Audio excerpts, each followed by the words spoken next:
Luciano Hang, aquele que se denomina o velho da Havan, deu uma entrevista para o Fantástico. Olha, aqui não tem qualquer discussão política, nós faremos aqui uma abordagem jurídica sobre uma situação que vem acontecendo e que está numa tendência de aumento bastante preocupante. Hoje se fala muito em fake news ou em mensagens falsas, mas a gente tem que compreender que a noção de fake news, ela não está apenas circunscrita àquela mensagem sem qualquer pretensão que é passada para enganar alguém. A fake news, do jeito que nós conhecemos, vem da ideia de notícia falsa. Então seria uma informação que é prestada com a única e exclusiva intenção de incutir na mente do receptor uma ideia inexistente. Porém, a gente tem que também ampliar o conceito da fake news, ou eu prefiro chamar de mensagens falsas, ou simplesmente de mentiras, para o âmbito da propaganda. Isso porque o dono das lojas Havan foi até o Fantástico para denunciar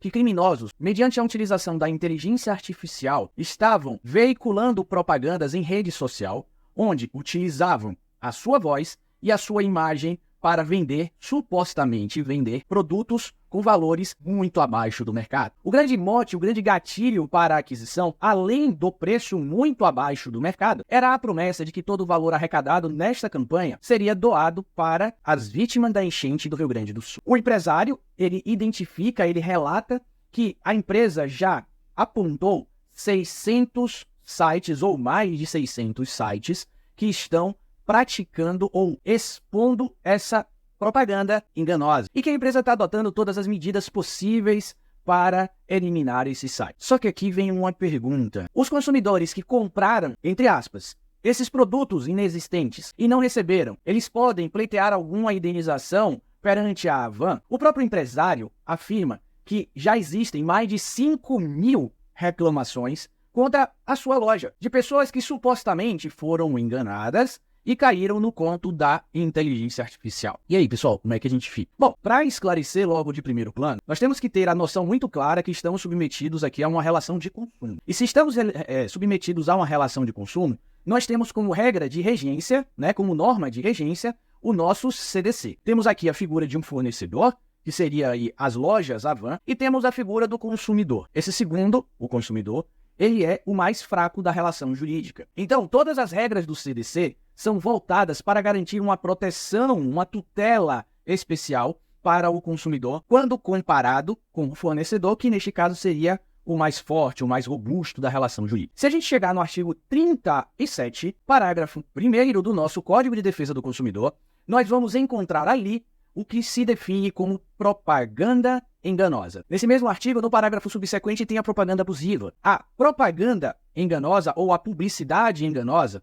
existe uma diferença técnica entre ambas, mas no geral utilizamos aí como sinônimo, é aquela que busca trazer ou busca incutir no consumidor uma ideia de erro. Então, se a propaganda ela traz algum elemento e esse elemento é fundamental para o consumidor adotar a postura, só que esse elemento ele não existe, ou seja, o consumidor foi induzido a erro, essa propaganda será considerada como propaganda enganosa. Alice a isso, a máxima que existe de que a oferta vincula. Então vamos lá, nós temos uma noção de propaganda enganosa que traz problemas, que é proibido pelo CDC, e a gente tem a máxima de que a oferta vincula. Então, juntando esses dois elementos, a gente chegaria à fácil conclusão de que o velho da Havan deveria ser condenado às suas empresas, melhor dizendo, para o pagamento de todas as 5.000, por enquanto, 5.000 pessoas que se encontram aí enganadas, que se encontram prejudicadas por uso da inteligência artificial por criminosos. Certo? Errado. A gente não pode afirmar que haverá a indenizabilidade por parte da Havan para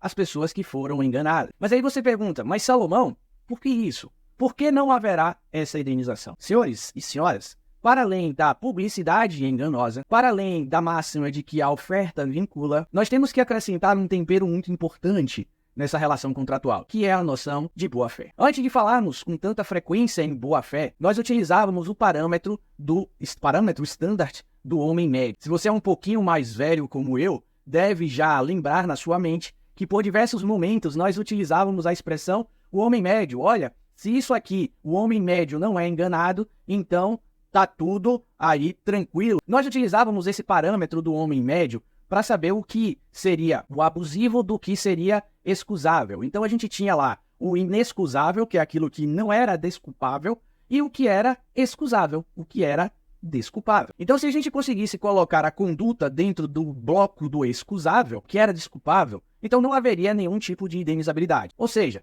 se determinada situação, por exemplo, enganassem a todos, não precisaria ser especialista, mas um homem médio também seria enganado, então seria uma situação de excusabilidade. Agora, se essa situação não enganasse a todos, somente os mais incautos, ou seja, somente os mais inocentes, aí entraria a noção de indenizabilidade. Hoje, a gente abandona um pouco esse parâmetro standard do homem médio e adota uma noção de boa-fé. Quando você vê, por exemplo, uma televisão de 75 polegadas, 4K, com toda a tecnologia possível, e você olha no site e está lá, não tem indicativo de avaria, não tem indicativo de ser mostruário, nenhuma situação excepcional, mas o preço dela está muito abaixo do preço de mercado. Vamos colocar que essa televisão de 75 polegadas esteja sendo anunciada por R$300. E aí, você comprou essa televisão e depois que você passou o teu Pix lá, você verificou que, na realidade, era uma propaganda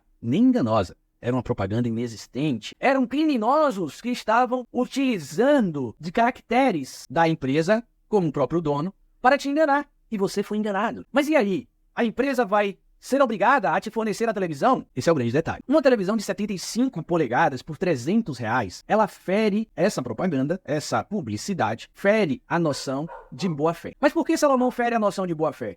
Porque a gente sabe que não é possível que uma televisão de 75 polegadas novinha na caixa, sem nenhuma avaria ou excepcionalidade, venha a custar R$300. É facilmente perceptível que existe um erro aqui. Seria, voltando ao passado, um erro excusável, ou seja, um erro por parte do fornecedor de que é tão lógico esse erro que não é possível aceitar que alguém seja enganado por ele. Hoje a gente traz essa noção para uma percepção de boa-fé. Lógico, pessoal, que R$300, para ficar aqui no exemplo, numa televisão de 75 polegadas é um valor completamente inexequível. Basta que se faça uma rápida consulta a outros sites para você ver a disparidade. Senhoras e senhores, você tem que observar aqui a questão da disparidade. Uma coisa é você ter uma televisão de 75 polegadas nova que custa R$300 numa propaganda, quando o preço médio dela é 4.000. Outra coisa é você ter a mesma televisão custando, por exemplo, 3.500, quando o preço médio dela é 4. Veja que no segundo exemplo que eu estou te falando aqui,